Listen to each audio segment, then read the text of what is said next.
Welcome to the Alaska State Capitol, located in beautiful downtown Juneau and nestled at the foot of Mount Juneau. This is one of the simplest of state capitals. It has neither a dome nor a rotunda. The building was constructed in 1931 and was originally the Territorial Federal Building, and it housed the post office, courtrooms, historical library, Territorial Museum, federal and territorial offices, as well as the Territorial Legislature. Funds appropriated by the Congress of 1911 were sufficient to pay for only 1/2 of the block on which the building stands. The citizens of Juneau raised the additional money needed to buy the remainder of the site and presented the property to the government. The Liberty Bell outside the building was one of the 52 replicas given in 1950 to promote the Treasury Department's Savings Bond Independence Drive. This tour of Alaska's state capitol will start on the ground floor in the entry lobby and continue up to the first, second, third, and fifth floors. The fourth floor has legislative offices and some committee rooms, but is not part of the tour.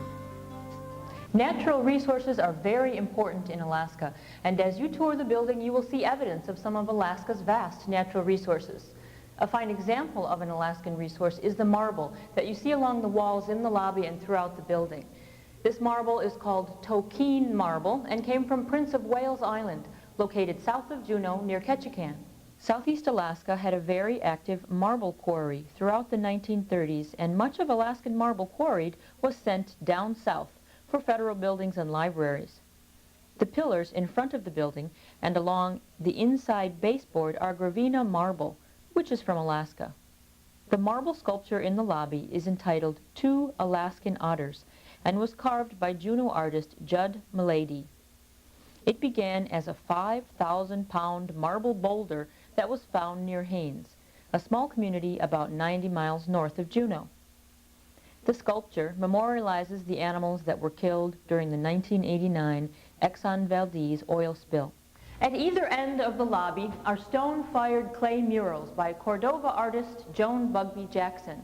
This one is entitled Harvests of the Land and depicts Eskimos of the northern coast of Alaska on an interior caribou hunt. At the opposite end of the lobby is a companion piece entitled Harvest of the Sea and depicts seine fishing in the Gulf of Alaska.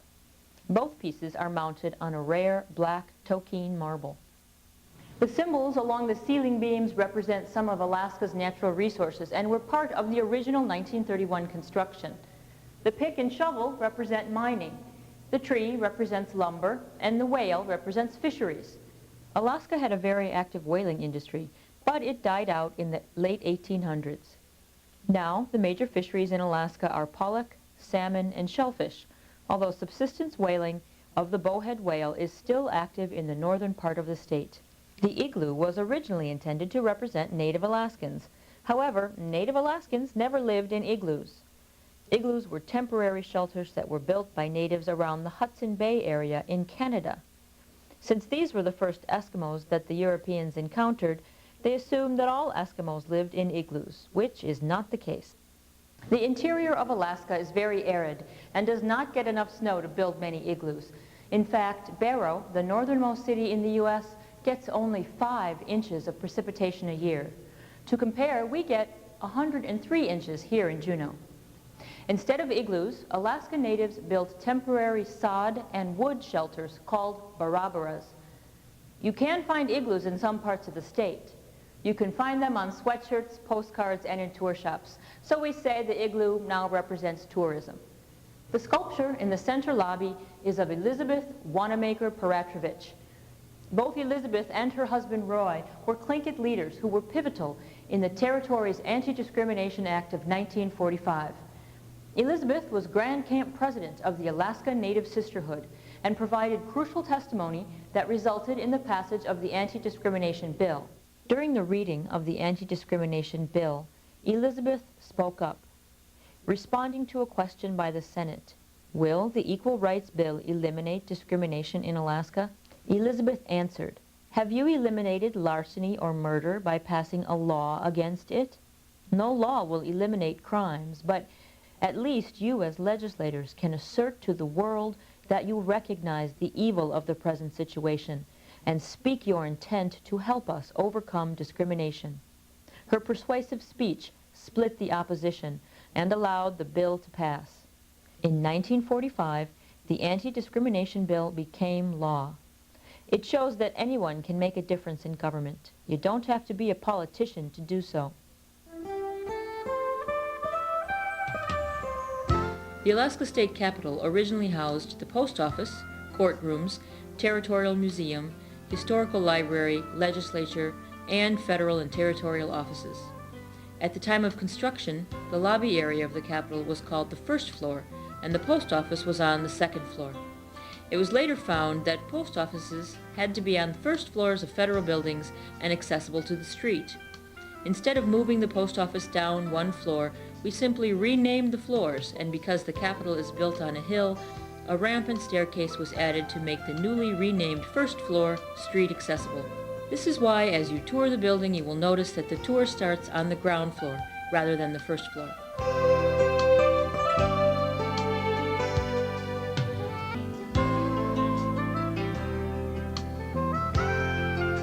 Legislative offices and several committee rooms occupy the first floor, along with an extensive collection of historical photographs.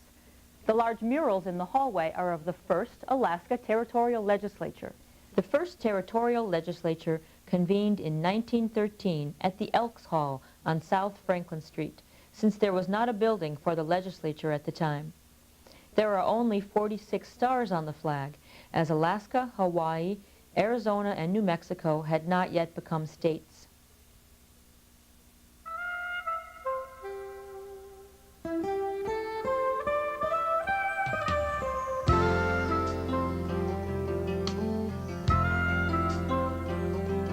Now occupied by both houses of the Alaska State Legislature, the second floor of the Capitol at one time housed the Territorial Museum, the Territorial Library, and the Territorial Legislature.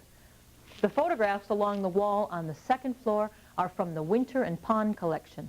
Winter and Pond were photographers in Juneau from 1891 through 1945 and helped document the everyday life of the people in Alaska through district and territorial times. Copies of these photos can be ordered at the Alaska State Library in Juneau. Some of the photos depict Native Alaskans in ceremonial and everyday dress. There's an interesting photo of a 400-pound halibut caught off of Juneau, and a few photos of shipwrecks. Many people in Alaska, though, would consider these wrecked ships actually groundings, as Alaska has a large tide fluctuation.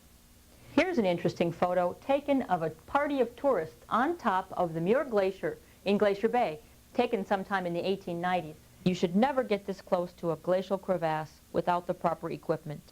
Crevasses may look relatively shallow, but many of them flow at a slant underneath the glacier, and a fall in a crevasse could prove deadly. Heading to the House chambers, there is a bust of E.L. Bartlett, done by Joan Bugby Jackson. Bob Bartlett became one of the first 2 U.S. senators, along with Ernest Greening. Bartlett Regional Hospital in Juneau and Bartlett Cove in Glacier Bay are named after him.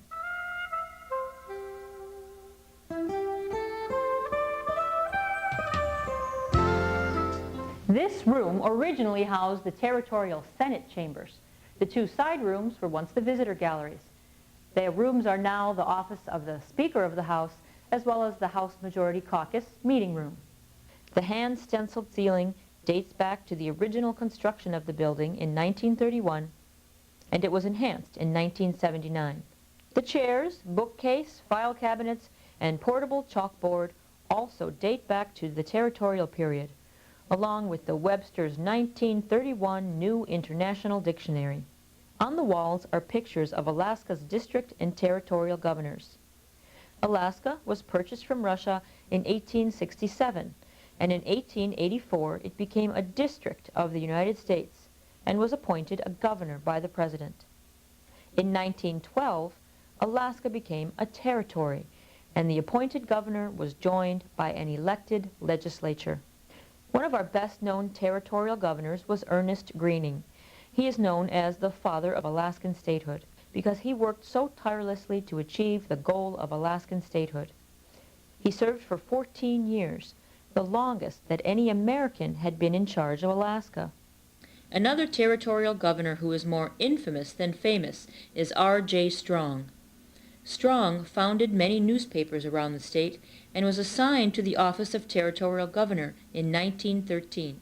He was forced to resign in 1918 because federal law required anyone holding a federal office to be a U.S. citizen. Strong had lied about his citizenship. He was a Canadian citizen. Alaska is home to the world's largest concentration of bald eagles. Along the Chilkat River, just north of Haines, as many as 3,000 bald eagles gather in late fall and winter to feast on late salmon runs.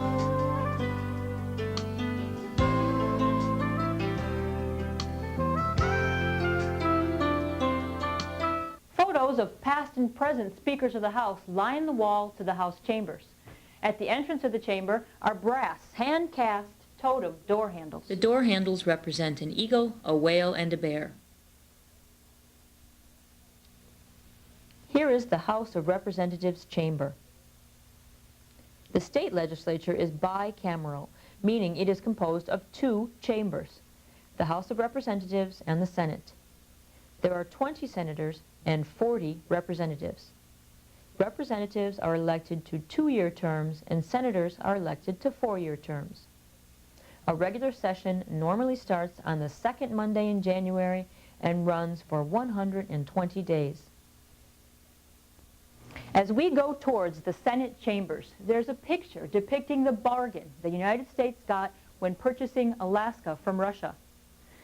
Alaska was purchased from Russia in 1867 for $7.2 million and was called Seward's Folly by many people. The photo compares the $21.8 million worth of gold taken from the Treadwell mine in Juneau between 1885 and 1904 with the $7.2 million purchase price. The Treadwell Mine Company was only one of several mines in Juneau, and along with the revenue from other mines throughout the territory of Alaska, Seward's Folly turned out to be a pretty good deal. Joan Bugby Jackson did the bust of Ernest Greening. Greening was territorial governor from 1939 through 1953.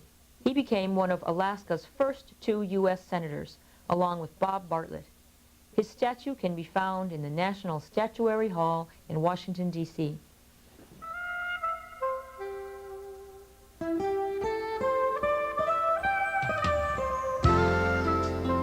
The Fahrenkamp Committee Room was named after Senator Betty Fahrenkamp.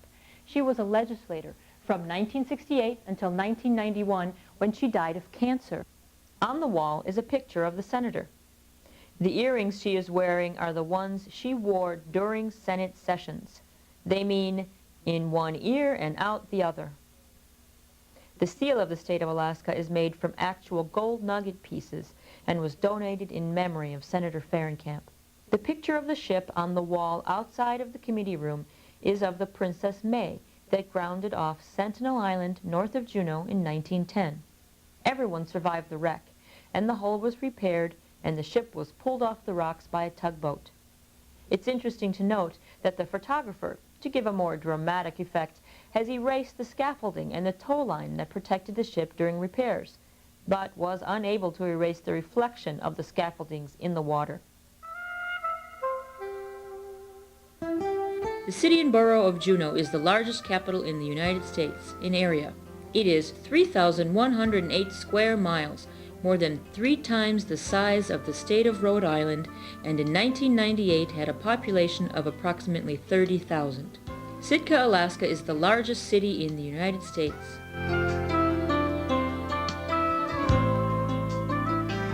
In the corner on this side of the floor are 2 more committee rooms. The first was named after John Petrovich, who was Alaska's longest-serving legislator.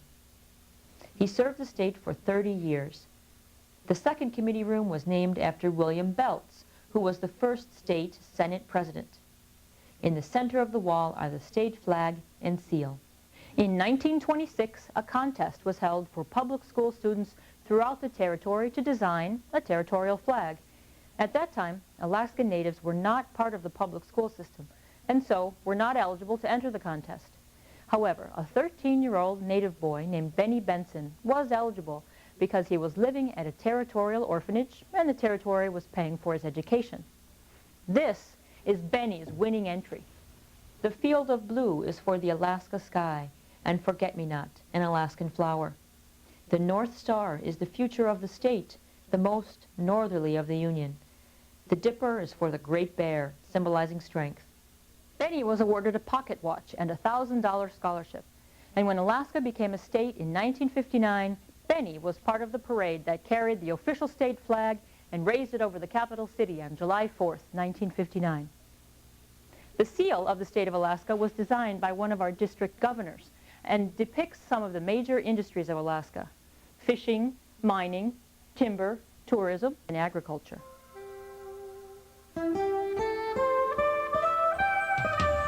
Tourism is one of Alaska's largest employers, second only to government, and generates over $1 billion in revenue a year. Ever since the gold stampede of the late 1890s, mining has been an important industry in Alaska. Today, there are over 20,000 active mines throughout the state. During the 1995 fishing season, commercial fishers landed over 5 billion pounds of seafood, worth over $1 billion. Alaska has a short but very intense growing season. Because of the long daylight hours during the summer, many of Alaska's vegetables reach record size. Alaska has 5 of the nation's top 10 producing oil fields, and in 1995, Alaska produced over 541 million barrels.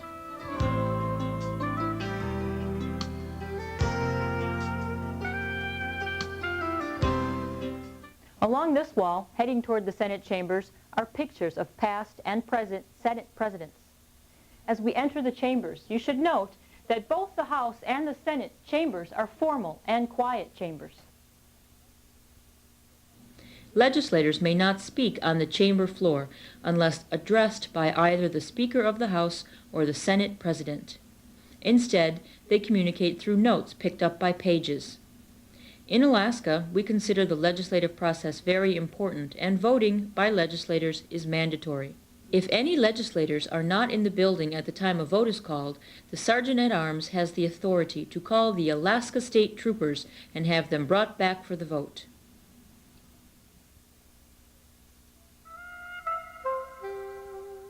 The Alaska state flower is the native wild forget-me-not. Other state symbols include dog mushing as our state sport. The state insect is the 4-spot skimmer dragonfly, and the moose is our state land mammal. Our state song is the Alaska Flag Song. The lyrics of the song were written as a poem by Marie Drake, who was a pioneer educator here in Alaska.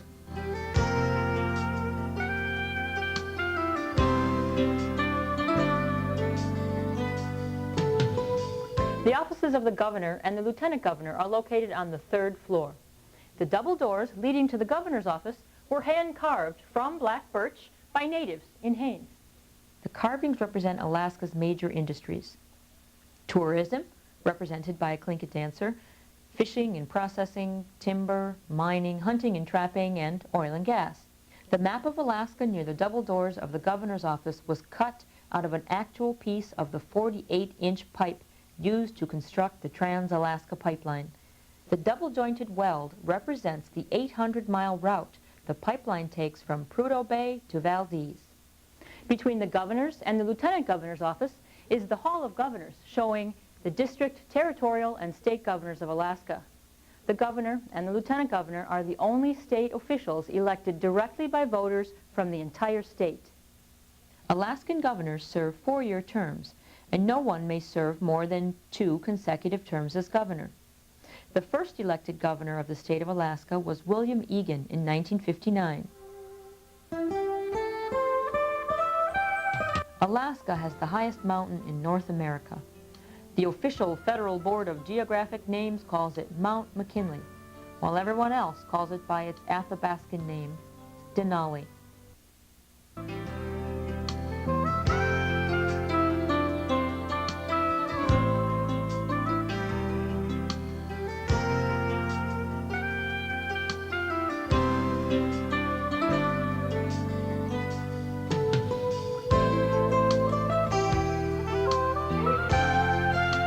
Senate Finance Committee rooms and several legislative offices occupy the 5th floor.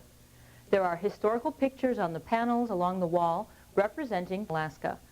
This photo is of the old Alaska Juneau, or AJ, gold mine. It was a very active mine until the government closed soft ore mining during World War II. The AJ mine used hydroelectric power to run the mill, and the excess power was then sold to the residents of Juneau, where they were charged per light bulb. Now this was in the late 1800s and early 1900s, and they did not have the light bulbs that are common today. These bulbs had to be attached by filament to a wire, and then have the individual wires attached to the main source of power. Alaska is very large and has over 586,000 square miles and is the largest state in the Union, more than 2 times the size of Texas, but in 1998 had a population of only about 615,000. Alaska is first when it comes to size, but 48th in terms of population. In 1998, only Wyoming and Vermont have fewer people. If you look at this inset, you will see that if a map of Alaska were set down in the middle of a map of the lower 48, we would touch the Atlantic and Pacific Oceans, as well as Mexico and Canada.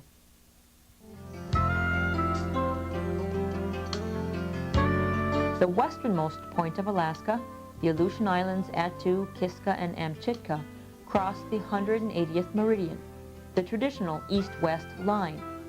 This makes Alaska the easternmost as well as the northernmost and westernmost of all the 50 states. The northernmost point in the United States is Point Barrow, Alaska.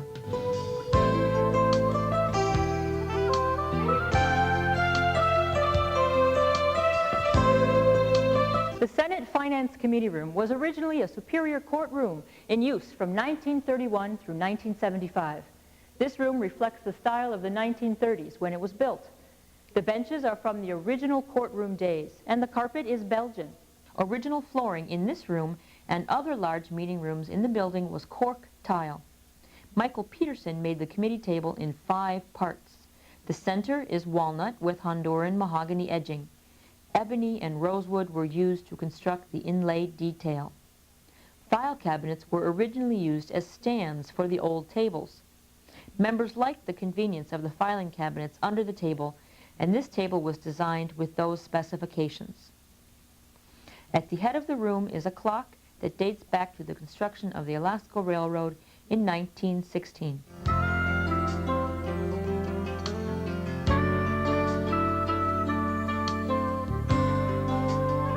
This room was originally 2 district courts, one for Juneau and one for Douglas.